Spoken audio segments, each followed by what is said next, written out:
Which 3 vitamin Bs have been shown to reduce the risk of heart attacks and strokes? I'll answer that question in this video, as well as how you could get sufficient amounts of these important B vitamins in your diet.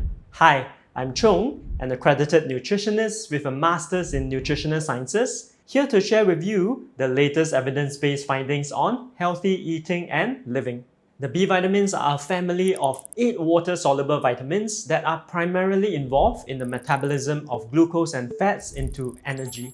A number of them are also involved in the formation of healthy red blood cells, proper functioning of the nervous system, as well as the synthesis and repair of DNA. So having adequate intake of B vitamins is critical for your energy levels as well as other health outcomes. In this video, I'll focus primarily on 3 B vitamins that have been shown to lower risk factors for cardiovascular disease, as well as their effects on actual outcomes on heart attacks and strokes. The interest in certain B vitamins for heart health has been ongoing for decades due to their relationship with a molecule called homocysteine. Higher blood levels of homocysteine have long been associated with many diseases, including cardiovascular disease. This recent study followed about 3,000 participants for 10 years and found that highest levels of homocysteine compared to lowest levels was associated with a 2.16 times higher risk of dying from a cardiovascular disease. As such, it's no wonder that many randomized controlled trials have been conducted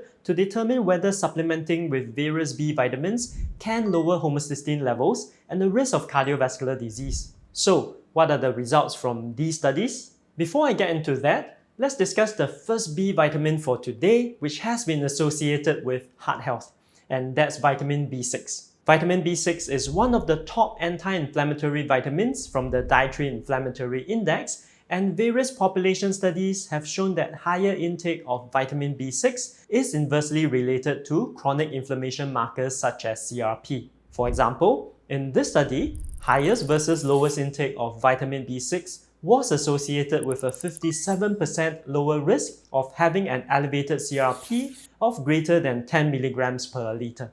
In previous videos, we have discussed how chronic inflammation is generally recognized as an independent risk factor for cardiovascular disease. So does the increase in the intake of vitamin B6 also lower the risk of cardiovascular disease? Let's take a look at these 2 meta-analyses to answer this question.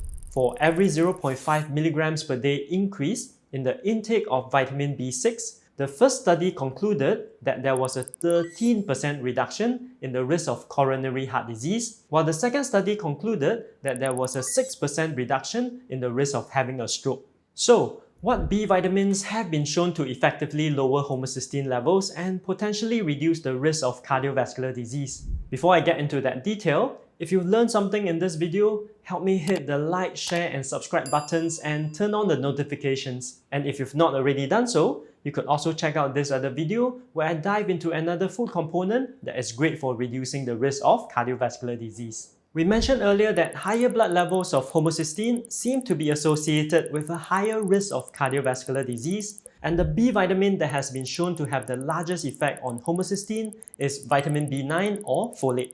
This meta-analysis of 12 randomized controlled trials showed that supplementation with at least 0.5 mg per day of folate could reduce blood levels of homocysteine by 25%.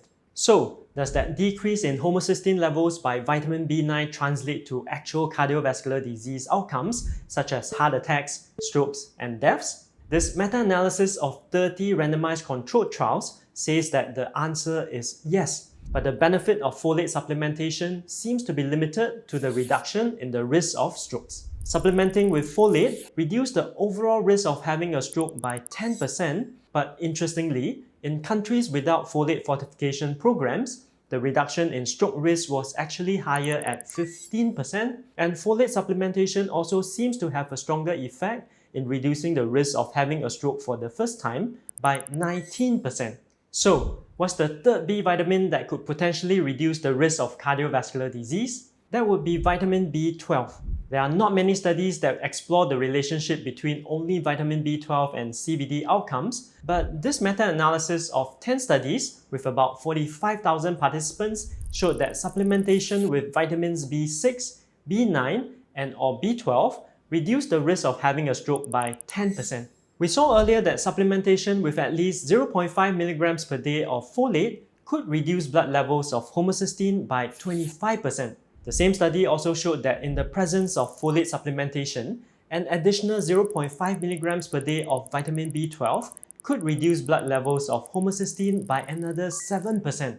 As such, vitamin B12 could also be reducing the risk of having a stroke through lowering homocysteine levels. But this mechanism will need to be confirmed by future studies. Putting everything together, the 3 B vitamins that have been shown to have the greatest effects on cardiovascular health would be vitamin B6, vitamin B9 or folate, and vitamin B12. Vitamin B6 appears to exert its effects through reducing chronic inflammation, while folate and B12 exert their effects by reducing homocysteine levels, which then seem to reduce the risk of strokes as the primary outcome. So, how can we get sufficient levels of these B vitamins from our diet? Before I go into that, if you enjoyed this video, it would be amazing if you could help me share it with just one other person. The recommended daily intake for vitamin B6 is 1.3 milligrams per day and increases upward to 1.7 milligrams per day for older adults. And based on the global average and standard deviation in the dietary inflammatory index, to enjoy the maximum anti-inflammatory benefits, one should consume about 3.7 milligrams per day of vitamin B6. Foods highest in vitamin B6 include chicken, salmon, milkfish, potatoes, spinach, okra, bok choy, and broccoli. As can be seen, if you eat chicken and fish, it is not too difficult to hit the recommended intake of 1.3 milligrams per day. However, if you are a vegetarian or you're trying to reach between 3 to 5 milligrams of vitamin B6 per day, some supplementation would probably be required. What about vitamin B9 or folate? Folate intake is measured in terms of micrograms of dietary folate equivalents or DFE, and the recommended daily intake for both men and women is 400 micrograms of DFE. Foods high in folate include many green leafy vegetables such as spinach, amaranth, broccoli, edamame, kangkong, kailan, okra, and bok choy. As can be seen, if you eat between 2 to 3 servings of green leafy vegetables each day, it is not too difficult to achieve the daily recommended intake for folate. If you'd like to download a free PDF of foods high in vitamin B6, folate, and B12, together with the recommended serving sizes and other health benefits, you can use the link in the description and head over to my website to download the free PDF.